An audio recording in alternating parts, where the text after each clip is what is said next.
Welcome to Mallee Matters, and joining me today is the member for Mallee, Dr. Anne Webster. Anne, welcome to the studio. Thanks, John. Thanks for having me. Anne, you delivered your first speech in the Federal Parliament on August 1. That must have been a very proud moment for you.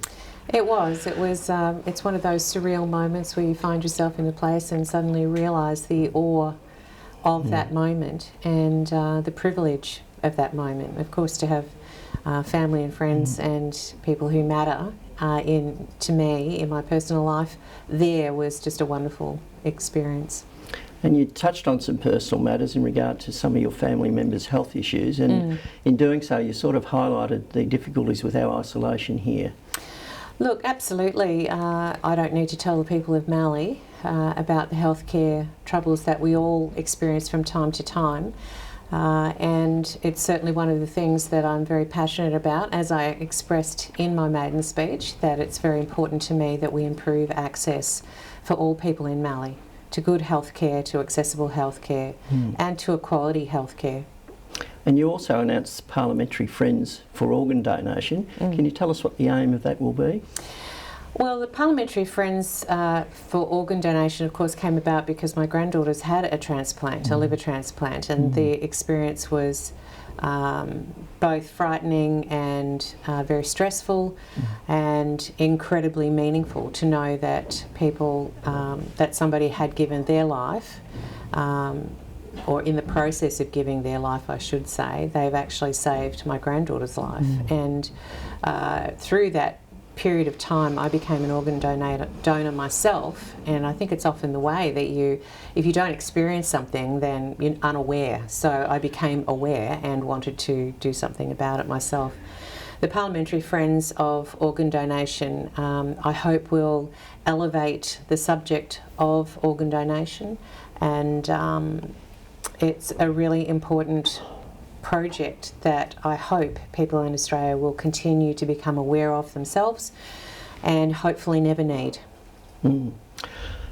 Last week the ACCC's terms of reference into the Murray-Darling Basin inquiry were announced. This is going to be fairly broad ranging. It's something that's going to please stakeholders, I think. I certainly hope so. You know, things in Parliament and politics generally take more time than we want. People want instant answers, they want miraculous cures, and I understand that. But this inquiry is very, very important because it will be looking at accountability and transparency of water buybacks, of speculators, all those things that have been brought to me as a member by stakeholders.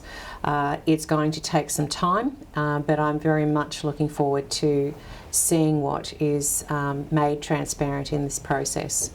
And importantly, the role of an Inspector General has been appointed as well, with former AFP Commissioner Mick Kelty filling that role in the interim.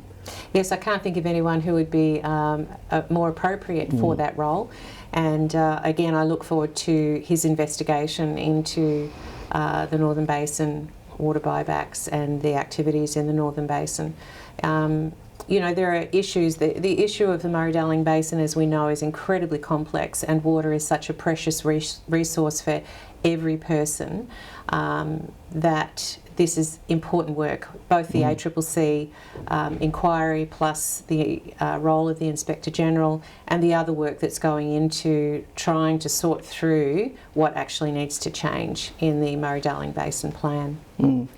The other issue, seasonal workers and the shortage of them in our region in particular. The Immigration Minister has announced a campaign to attract more workers. Isn't what we really need is an ag visa? Look, I think the issue of seasonal workers and particularly immigrants to our region is again very complex. There are lots of issues. I think what the critical issue is that we have the right skills and the right people in the right places. We want to see our farms harvests taken off in a timely manner so that export markets can be reached and domestic markets can be reached. I think that what the visa is called and the fact that we need to rejig visas is one issue of a range of issues. And, you know, we want to make sure that people are not being exploited. We want to make sure that the rule of law is followed. We want to make sure that we're not making, by one decision, another decision, or by that decision, you know, an unexpected outcome for others. So all these things need to be balanced, but certainly a lot more work needs to be done, and we need to resolve this pretty quickly.